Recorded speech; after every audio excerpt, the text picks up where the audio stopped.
San Diego, San Diego, hit it up the park. Hit him with a strike.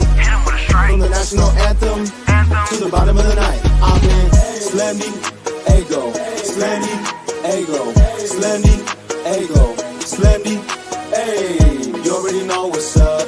What's that? Another home run. But you know the job ain't done till we hold that trophy up. Hey. What's up, everybody? Welcome. What's up? Sorry, my mic. Totally forgot it. Sorry. What's up, everybody? Welcome to episode 516 of the Talking Friars podcast and YouTube show. Sorry, I am all messed up here. The Padres literally just tweeted out some roster moves as I'm coming on. So this is not episode 516. This is episode 517. 516 was earlier today. Talked about which free agents will stay with the Padres. Apologies there. Let me change that. There we go. So the main topic, obviously, of the show here today is the Padres making their first trade of the offseason. They trade Scott Barlow to the Cleveland Guardians, and in return, they get Enyel De Los Santos. Hopefully I'm pronouncing that name correctly.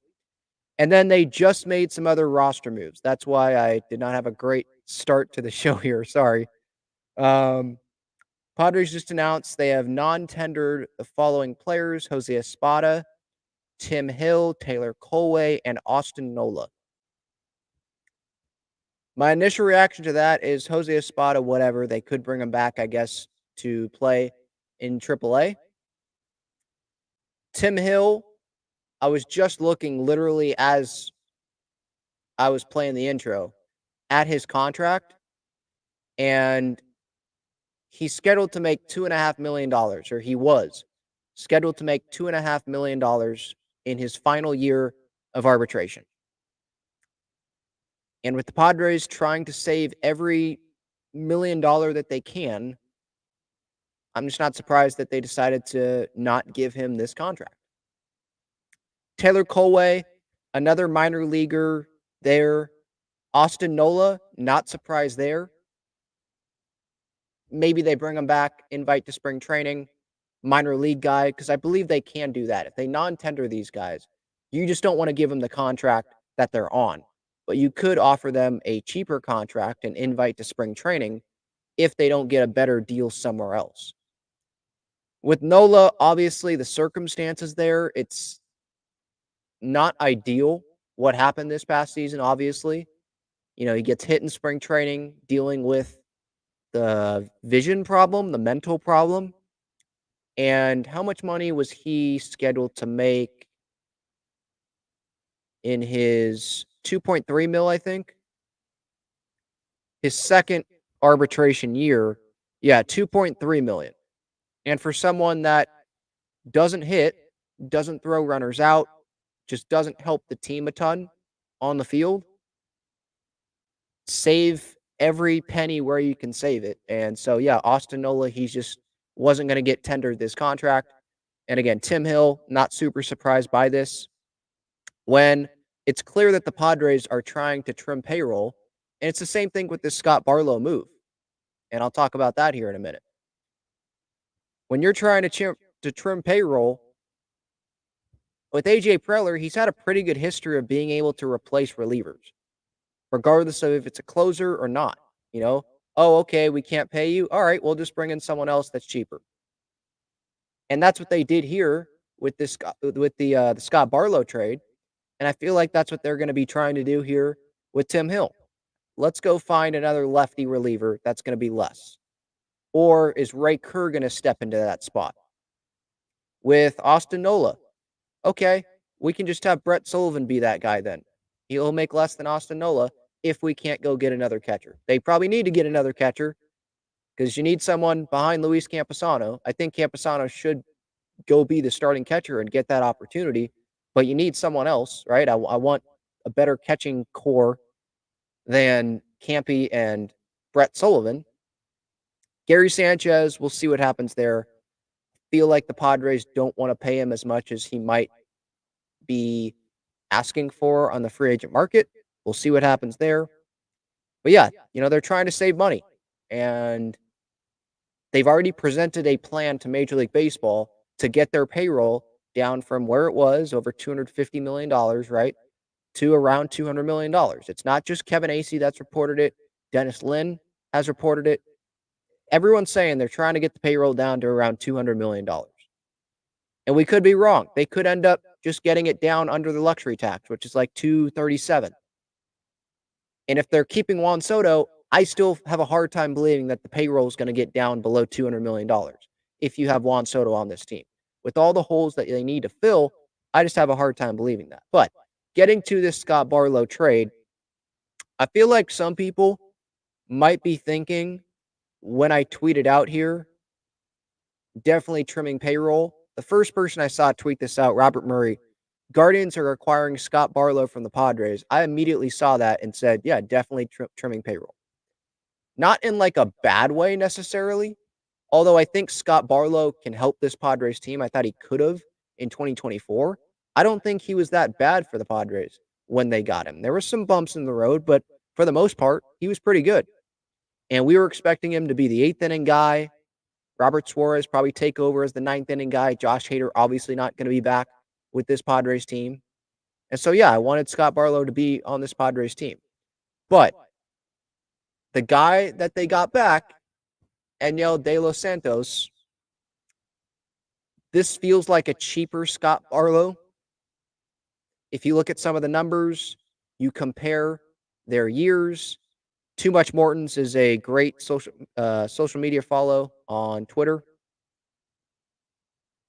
And I'm pulling up this tweet that he had here comparing Barlow and Enyel De Los Santos. Last 2 seasons, Barlow 1.9 FWAR. Enyel had a 1.7 FWAR. Barlow's ERA was 3.22. De Los Santos was 3.18. FIP 3.52 for Barlow. De Los Santos 3.10. Stuff Plus, don't ask me what that is, but I don't really know. But Stuff Plus, I'm guessing league average is 100, like OPS Plus. Stuff Plus 112. And De Los Santos 93. Both have exactly a 17% K to walk rate. And you go look at the money, which is obviously a huge thing in this deal. Enyel De Los Santos, he's 27. He's expected to make $1 million his first year of arbitration.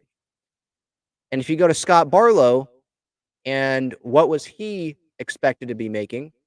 He was expected to be making $7.2 million in his final year of arbitration. So how much are the Padres going to be saving here in this move? $6 million around? And you're trading for a guy that's about the same numbers over the last 2 seasons as Scott Barlow. I think this is a win of a deal right now for the Padres, considering their circumstances, where they are, what they're trying to do. I was surprised that the Guardians would make this type of move. You trade a guy that's not making a lot of money. I mean, you're the Cleveland Guardians. You trade a guy who's not making a lot of money for a guy that's making a good amount more money, and he's only there for 1 year. Now, they could go flip him to someone or, at the deadline or something. But you go acquire a guy who's making $6 million projected, according to Spot Track, more than the guy you just traded. That just doesn't seem like a Cleveland Guardians move to me. When they're a team that is also a low payroll team, they're never going to have a payroll that's $250 million. So, yeah, it's a kind of head-scratching move there for the Guardians. But for the Padres, if you're trying to keep Juan Soto, you are trying to save money wherever you can. And to me, saving money here, this isn't saving money in a bad way. This is saving money in a good way. It's not like they traded Scott Barlow for a guy with a 7 ERA. They traded Scott Barlow for a guy that had a 3.29 ERA this past year, had a 3.04 ERA in 2022. Yeah, struggled there a little bit with the Philadelphia Phillies, Pittsburgh Pirates, but it seems like he's a pretty solid reliever. If we go look at his game logs with the Cleveland Guardians this past year, it's another Dominican Republic guy, which there's plenty of that on this Padres team, right? You look at the game logs, and Sometimes he pitches more than an inning and 2/3, inning and a third. But there's a lot of outings. There, of course, he's going to have some blow up outings. Like every reliever you look at, oh, okay, bad outing. You know, didn't get an out June 6th against the Boston Red Sox, gave up 4 earned runs. Okay. But there's a lot of outings here that I see where it's 1 inning, no runs allowed, or 1 inning, okay, a couple runs allowed, which at one point, like in mid-August, right, his ERA goes from 2.28 to 2.61. You know, like this seems like just another Scott Barlow. The Padres, they released information here in their article that they put out on De Los Santos. He set a career high in appearances last year with 70 innings pitched, 65.2, 16 holds, 262 batters faced, 62 strikeouts, 3.29 ERA, 1.14 WHIP, 216 opponent. What's that? Opponent batting average. Uses fastball 60% of the time, slider 30.4% of the time, changeup 9.1% of the time. Fastball averaged at 95.6. Opponents hit just 125 off of his slider. Obviously, they're not going to put negative stuff of Enyel De Los Santos on here, but just looking at some video that has been posted that I've seen on social media, I guess he had an immaculate inning against the Rays.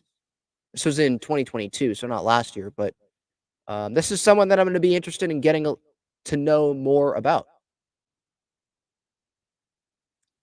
Against lefties, he has a 5.06 FIP last 2 seasons, 3.15 FIP against righties, so this could be a right-handed specialist. Again, I'm going off of Too Much Morton's there on Twitter. Another, again, great social media follow, so I recommend you go follow him if you have not already.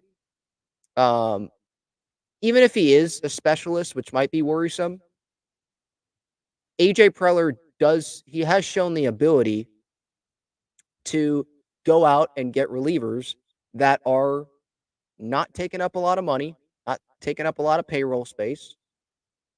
And so I do trust AJ Preller in that area. There's some areas where it's like, oh, it's not that great.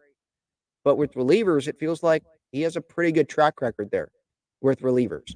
He could bring in someone like he has in the past that we have no idea who this guy is. He came over from overseas and he ends up pitching well for the team. He could bring in a guy and Ruben Niebla could work his magic and he could be a good guy. He could bring up someone from the minors that we don't know a ton about. Or, Ray Kerr becomes that really key lefty for this Padres bullpen this next season. And he takes a big step forward in 2024. We don't know. But right now, just looking at the numbers and, the past doesn't guarantee that this guy's going to produce at the level that Scott Barlow is going to produce in 2024. But, with the Padres, what they're trying to do, we know what they're trying to do. I don't think this is a terrible move for the Padres. When I saw Scott Barlow got traded, I was worried. Like, oh, so who are they getting back? And I'm not going to sit here and act like I watched all Guardians games and know everything about Enyel De Los Santos. I don't. But just looking at some of the numbers and realizing where the Padres are at, sure, Scott Barlow should perform better than De Los Santos next year. Just based on, if you're basing it off of payroll, how much the guy's getting paid, Barlow should be better. Now, there's obviously a long offseason, so maybe De Los Santos isn't tasked with the 8th inning, because where does he slot in right now with where the Padres are at? With the Padres roster, where does he slot in? Because obviously we have Robert Suarez as the closer.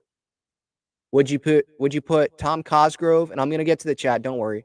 If you want to join the show, you can click that link that's pinned up at the top of the chat. Where would you put De Los Santos?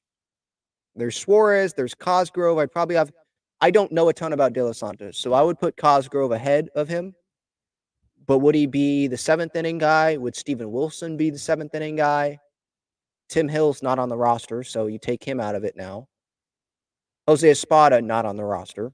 Take him out of it. A lot of moves can be made, right? And we could have some rookies on the opening day roster next year. But right now, I see it as probably De Los Santos, 6th or 7th inning, Wilson taking the other, Cosgrove, Suarez. That's how I see it. How it's listed on the Padres website right now is Suarez with the 9th. If it's just top to bottom, bullpen. Suarez, then Cosgrove, then Kerr, then Wilson, then Alec Jacob. I'm not including Hill. I'm not including Espada, obviously. That's what we got. So it's an interesting deal. Let me know your thoughts here in the comments. Do you like this move? Scott Barlow to the Cleveland Guardians. Again, I'm kind of confused why the Guardians made this move when you're the Cleveland Guardians, but okay. De Los Santos, he will have how many years of control? 3 years of control. So you trade for a guy with about the same numbers as Barlow. He's making $6 million less, and you have him for 3 years of control in comparison to 1 with Barlow. Right now, I'm looking at this deal as a positive for the Padres. JD's Third says the great reduction has begun. Well, we knew they were trimming payroll. I was just saying, yeah, the trimming of the payroll has already started. I wasn't meaning it necessarily in a bad way because we didn't know who the return was yet. Once we knew the return, and if it wasn't someone like this, maybe, and it was like some prospect we've never heard of, then maybe it would be like, okay, what the heck are they doing? But if you're going to trade someone like Barlow, you get a reliever back, someone who seems pretty talented, and he has multiple years of control, not just for 2024, and he's making $1 million projected for 2024. I think a lot of fans are going to tend to like that deal. This could be an interesting player in 2024. Santos is a decent arm for cheap. I'm not mad at this trade, honestly. Yeah, right now, that's how I feel. I'm not mad at it. I'd like to have Barlow, but you can't have everything, right? You got to give up something. The Guardians getting Barlow was not something I was expecting. If you're telling me that Barlow was going to get dealt, I was not expecting the Guardians to be the team to pick him up. But with the Guardians, if we look at like the Guardians roster, for example, they have Class A, right, as their closer. But then after that, okay, Trevor Stefan. They've got some good arms there. And you add Barlow in there. He's familiar pitching in the AL Central. So they've got I think that's a pretty decent bullpen that they have. Stephen Vogt, first year as their manager. Andrea says, here comes the huge unload. I'm not so sure about that. I think the Padres, what they might try to do here is, so look at how much money are they saving here? Barlow, with this, it's like $6 million, right? Tim Hill, how much was he going to make?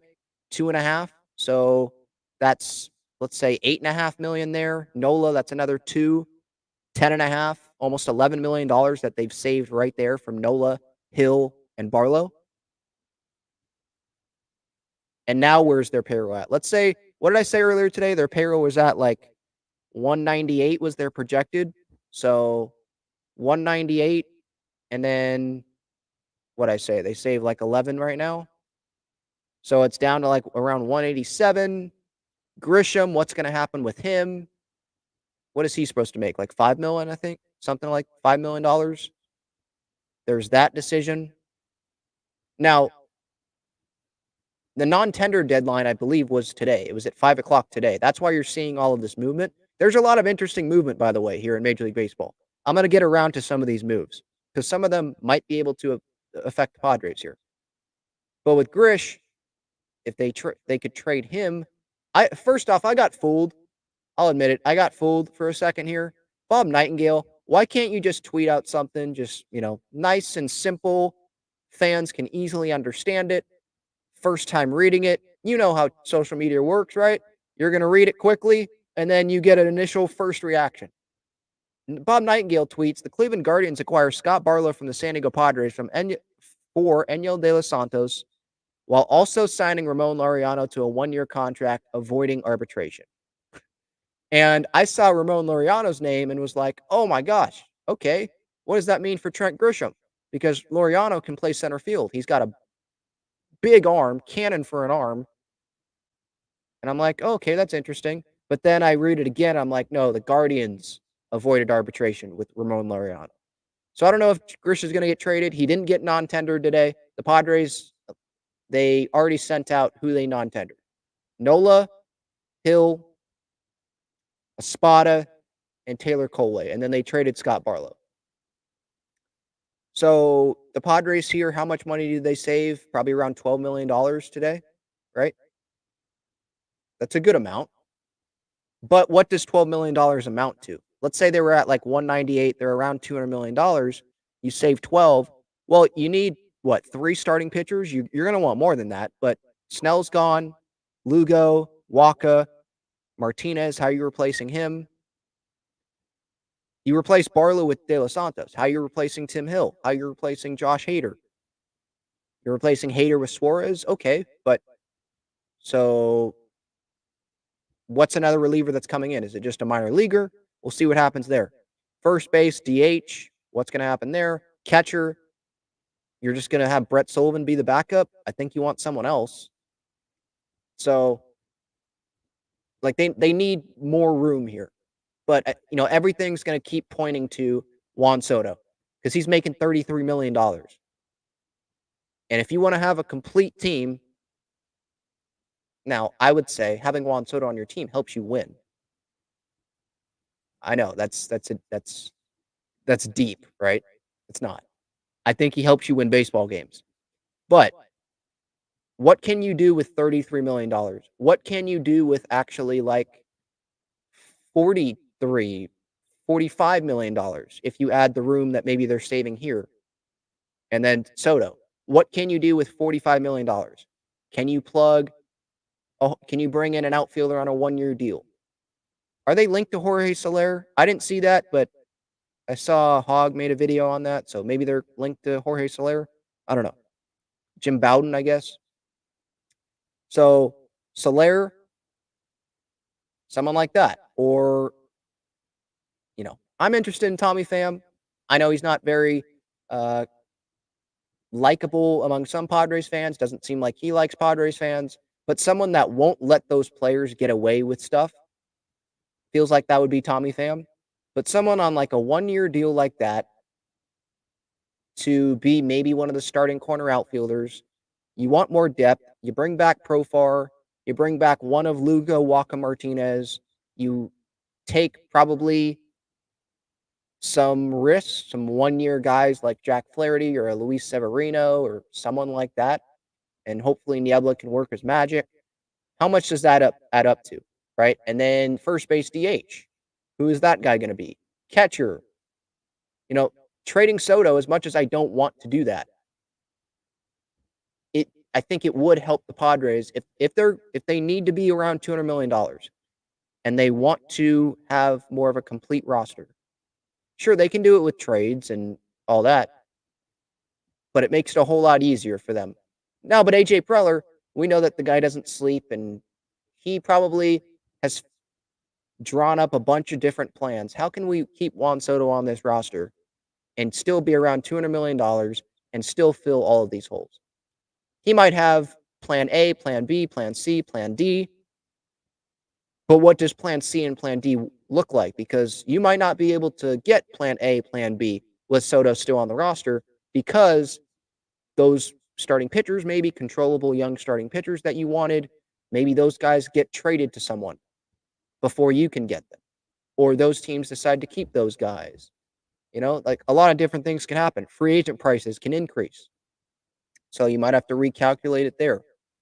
Man, I'd love to be a fly on the wall in those meetings, or just in HA's office, seeing different plans and him talking out different plans on how this might work. Because I don't know, does Spot Track immediately update the payroll? So like, does it have Tim Hill still on it? It does. Okay. What about Fangraphs? I'm just trying to see what like the most up-to-date roster resource, Padres, payroll. Now it says 192, so I think this is updated a little bit. I think it said 198 earlier today. Tim Hill is still listed on it, though. So let's say it's 192 right now. Take the 2 mil off of Tim Hill, right? Take the 2.3 off of Nola. Let's say around 190, and then around 188. Let's say 187. Well, it has De Los Santos on here. So 187. There's no Barlow on here. So that is updated. So it's around 187 right now. Is that what they're telling me? Because it's updated after the trade. It hasn't updated after the non-tenders. So after it updates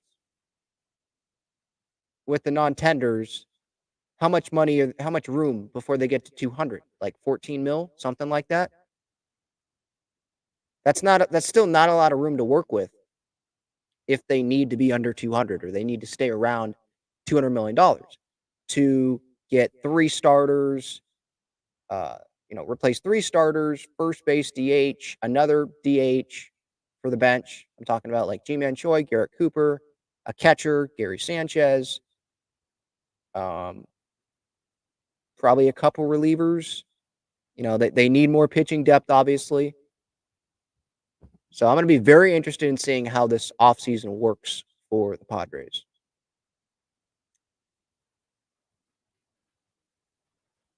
Mike says, I hope everyone takes their rose-colored glasses off now and sees this organization for what it has become. Quit kidding yourselves. Well, their payroll, let's say their payroll is around $200 million. That's still a good payroll. That's still a top 10 payroll in baseball, right?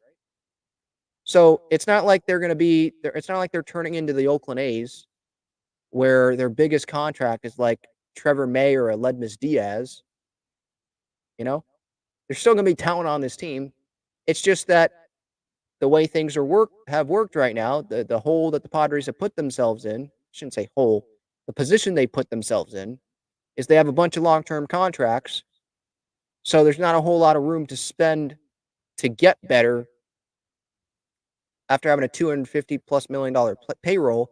Major League Baseball is making them get down to a certain number. And so that's restricting them, right? Not making the postseason, the TV stuff, that really hurt them.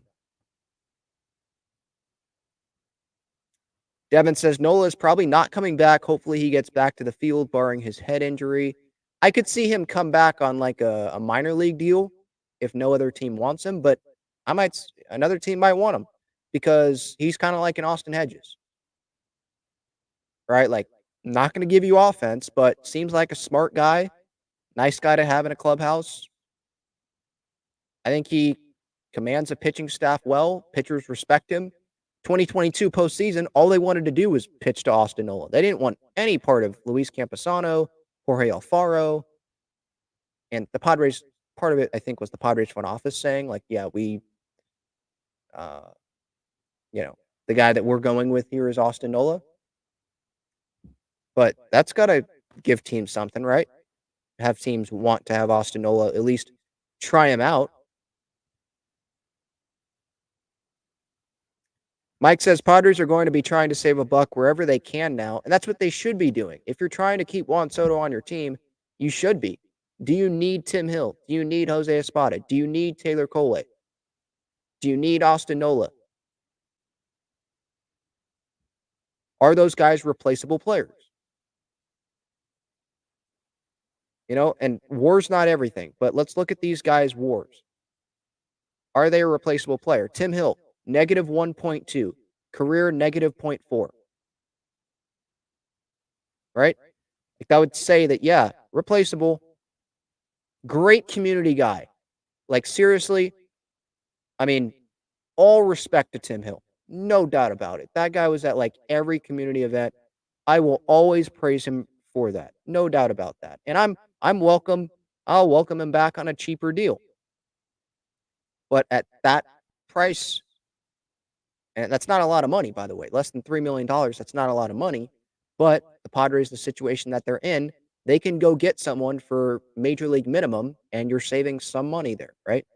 Austin Nola, negative 0.5 WAR last year, 30 OPS plus. In his career, OPS plus of 696 OPS career, below league average, like replaceable. So yeah, they should be trying to save money wherever they can, where it's reasonable. And I think today, all these moves, it's reasonable.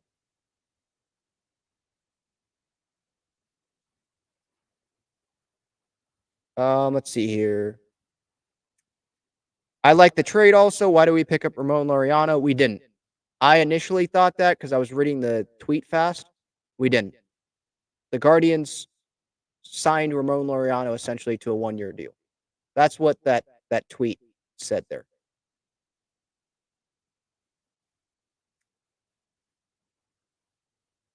Let's see. Mike says, I'm sure Cleveland, who is cheap, thinks it was an even trade. Come on, can we all grow up here finally? Cleveland needed pitching, so they gave up pitching to get pitching, please. So they're probably higher on Scott Barlow than or maybe they're lower on De Los Santos than the Padres are on him. Is that what this situation is? Because yeah, I was surprised that Cleveland would get Scott Barlow when he's under control for 2024. And they could just flip him. They could just go trade him somewhere.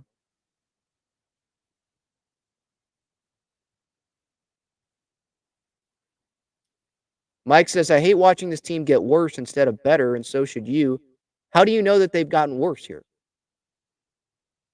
I think Scott Barlow is a good reliever, and I think he would have helped this Padres team this next season. But I don't know a ton about Enyel De Los Santos, so I'm not going to sit here and say, oh, the Padres definitely got worse here today. I think some of these guys that they non-tendered are replaceable players. Some of them were just minor league players in El Paso. And this guy is he's 3 years of control. And there's some positive things about him, about the same numbers as Scott Barlow these last couple of years. So, yeah.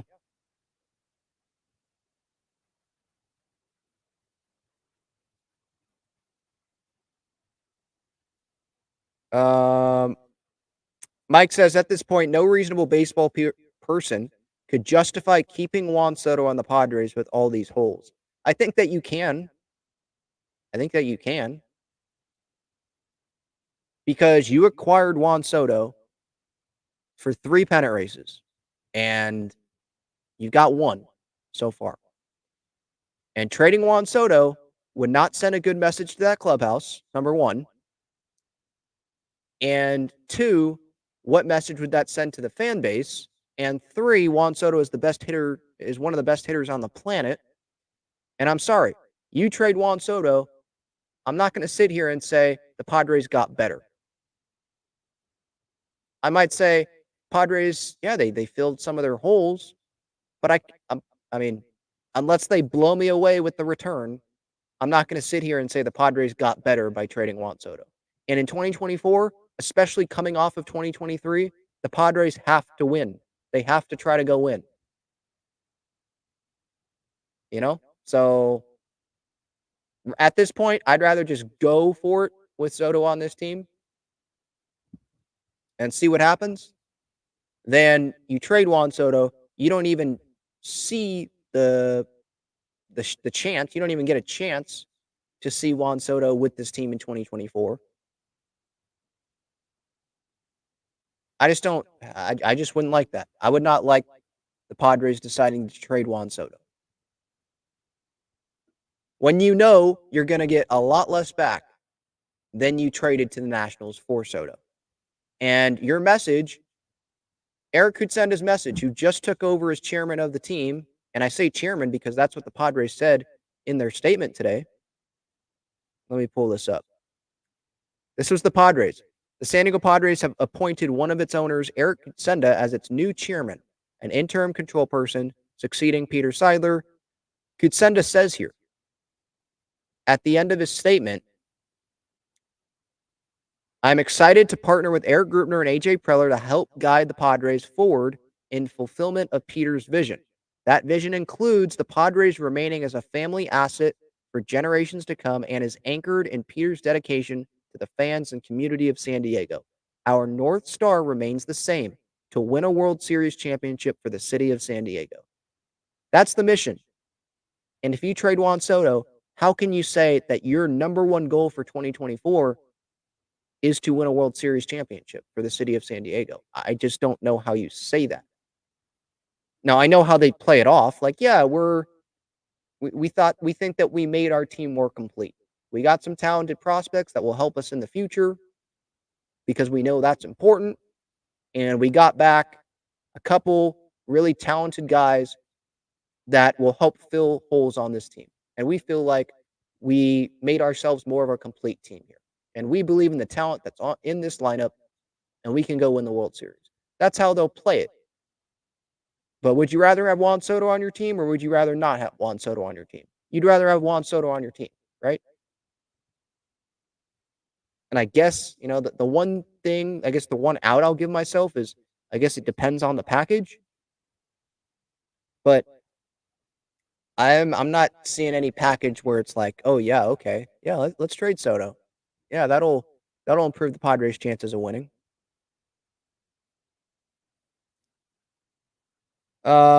Continuing with the chat here. Yep, good point, Chad. Matt Carpenter will be making $5.5 million next season. Yeah, it'd be nice to save some of that money. Or I should say, to have some of that money. Thank goodness the Drew Pomeranz contract is up.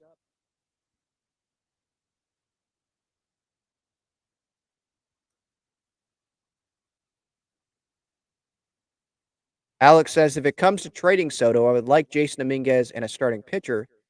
But here's the thing. Just Jason Dominguez, that's one of those where it's like, okay, that's interesting. And Jason Dominguez, that's a guy that I'd like to have in the Padres organization. But who is that starting pitcher that's in that deal? Is it a 4-5 starter? Is that who we're talking about here? And Jason Dominguez obviously would be the key piece. It would not be the pitcher. I understand that. But Jason Dominguez is not going to be playing next year for the most part because he just had surgery. I think it was Tommy John. It was something with the arm. He just had surgery. So, yeah, I'd like to have Jason Dominguez, but I think I want more in that deal than a starting pitcher and Jason Dominguez. And I don't even think the Yankees are willing to give up Jason Dominguez. I think they'll just take their chances at trying to sign Soto in free agency if that's the case. And let's say they'd be willing to give up one of their middle infielders, right? Is that a fit for the Padres? No. Got plenty of middle infielders. Merrill's coming up. They've got Cronenworth locked down. They have Kim right now. They have Bogarts locked down. That's not the best fit. I guess there could be a 3-team trade.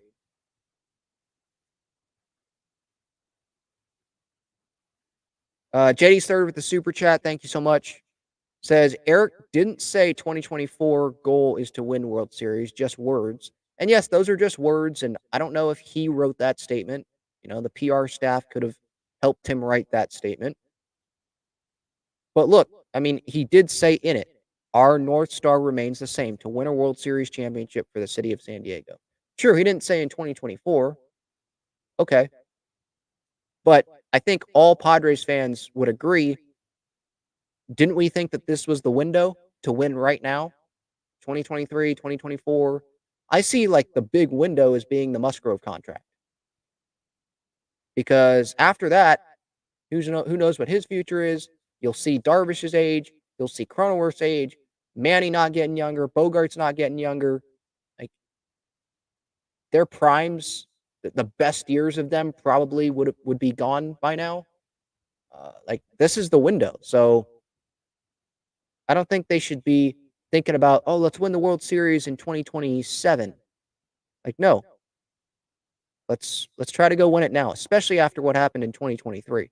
There's a lot of moves that are going on here in Major League Baseball. Today was the non-tender trade deadline, so I will get to those moves here after getting through some people in the chat here. Alex says, I trust in Ruben Niebla. Great trade, in my opinion. 3 years of control. Yeah, I'm definitely not hating on this deal today. Might be hating on it come mid-season or something, but not hating on it now.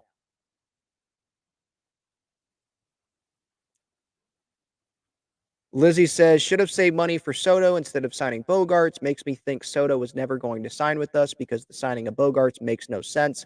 I think that the signing of Bogarts was Padres were trying to go all in for 2023. Abreu didn't come, Turner didn't come, Judge didn't come, and the Padres wanted to add another superstar.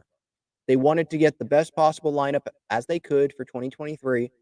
And in free agency, options were coming off the table, and they said, we're landing someone.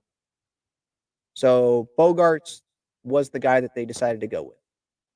And yes, did they have to do that? No, they didn't. But maybe also part of their thinking was, Juan Soto, he might want $500 million.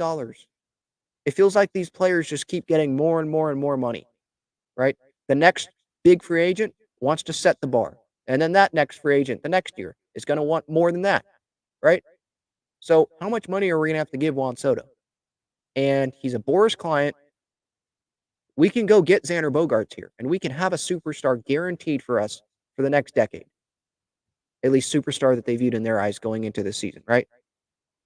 We can have a star with Manny, with Tatis, with Cronenworth. Now, the Bogaerts thing happened before the Cronenworth extension, but you get my point. We can have that here for a long time. Let's just go do that instead of risking not having another star on this team for the next decade because Juan Soto walks on us after the 2024 season. I think part of that was their thinking. $280 million, though, over 11 years. Yeah, I understand it. Like that was too long. It was an overpay. But the Padres, obviously, they wanted to guarantee that Bogaerts was going to be a Padre. So that's what they decided to go on. Gabriel says if the Padres trade Soto, they better go for Yelich and Stanton. I mean, I love Stanton. Personally, like he's really fun to watch when he's healthy. But why would the Padres trade for that contract? And Yelich, okay, you could go for Yelich, but that's another contract that what is the Yelich contract? It's not like insane, like $300 million, but he's not the same Yelich that he used to be. He'd be under control for 1, 2, 3, 4, 5 seasons if the Padres went and acquired him right now. And he's making $26 million a year. The luxury tax, I think, is no. Luxury tax is almost $24 million a year. Do the Padres want to add on $24 million again? Another $20+ million player? I don't know if they wanted. I don't think they're in a position to do that. So, yeah, I disagree with that. If the Padres trade Soto, I see them going and getting someone on a 1 or 2 year deal to play a corner outfield spot, and then they'll see what happens. Maybe they get someone back. Maybe the Yankees end up giving a Jason Dominguez in the trade. Someone like that.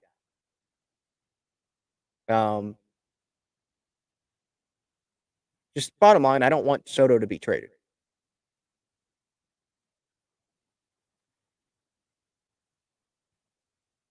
JD's Third says, if we went all in last season, 2023, how can we go all in again in 2024? You know what I'm saying. All in terms of the resources that they have, the players that they have on the roster. All in. That's what I mean. As all in as they can go.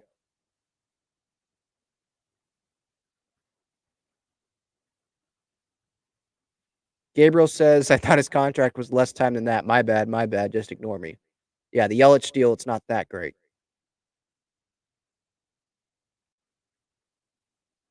All right, let's get to some moves around Major League Baseball here.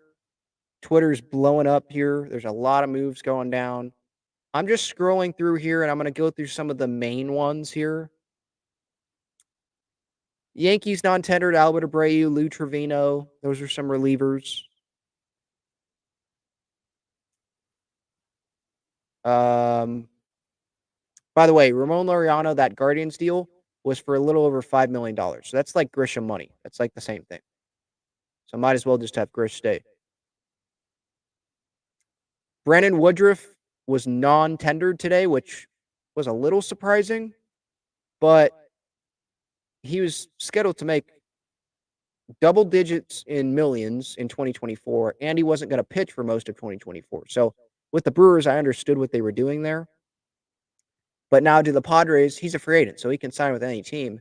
Do the Padres jump in there, give him a 2-year deal, doesn't pitch in 2024, but then pitches in 2025 for the Padres? Do they jump in with that? But what would that contract look like? And it's not like they can pay him major league minimum in well, they can, but in terms of like AAV, pay him major league minimum in 2024, and then you pay him whatever, 30 million or whatever, 20 million, whatever, in 2025. The AAV would go to, let's say they give him 20 mil. The AAV would go to, for 2 years, 20 mil. The AAV would go $10 million towards your luxury tax. So the Padres, I don't know if they're in a situation to do that. They need to be spending money on guys going towards the luxury tax that are going to be pitching for the Padres in 2024. But yeah, Brandon Woodruff is definitely a name to be watching. It's going to be interesting for sure. Let's see here. Kyle Wright traded to the Kansas City Royals. Tigers non-tendered Austin Meadows. Spencer Turnbull. Austin Meadows, that might be an interesting guy to bring in. Although, geez Louise. I mean, he only had 21 at-bats at the big league level for the Tigers this past year. But he was once seen, I don't know if I should compare him to Trent Grisham, but weren't both guys seen as like, oh, young, talented outfielders? And I don't think they've lived up to the potential. Grish, obviously, starting center fielder, great defensively. He's still, starting. But Austin Meadows, he was in the Chris Archer deal, I want to say, to Tampa from Pittsburgh. And he was an all-star in 2019 for the Rays. And then 2020, down year. 2021, decent year. And then once he went to Detroit, hasn't been good. So can the Padres get back there with? And that's not someone that I think that you want, as your starting left fielder or something on opening day if you trade Soto. I'm just saying that would be an interesting 1-year deal option if you want to, take a chance on him. Let's see some other moves here.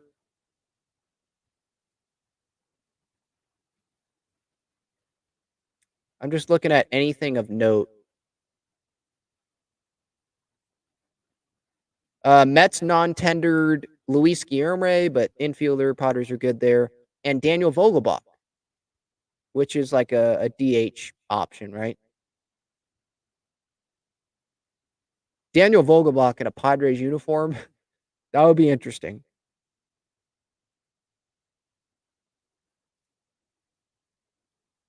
Rangers, Matt Bush, former Padre, non-tendered. Rowdy Tellez, non-tendered by the Brewers. That's another first base DH option. But these are like 1-year deal guys, If the Padres, I don't know who like their main target would be for first base DH option. But these are guys that probably would be willing to go to the Padres on a 1-year deal But there's obviously going to be interest from other teams. Cardinals non-tendered Dakota Hudson. He's a pitcher. Andrew Kisner, who was the backup, I think, to Contreras, backup catcher. Jacob Stallings, catcher, non-tendered by the Miami Marlins, former Pittsburgh Pirates catcher. So there's some more catching options that have been made available today.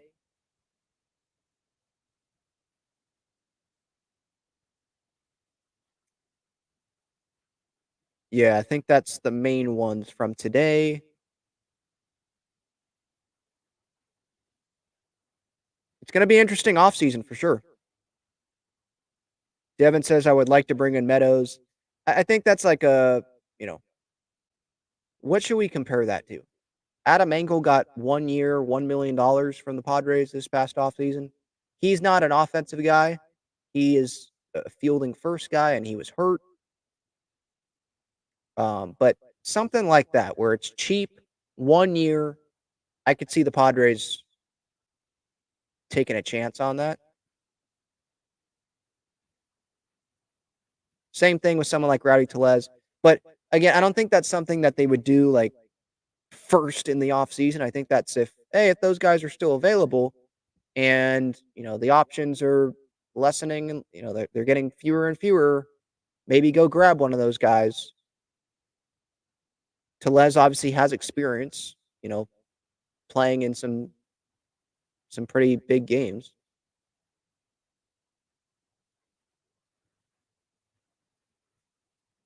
All right. I think that's going to do it. Talking Friars episode 517. Padres make their first trade of the offseason.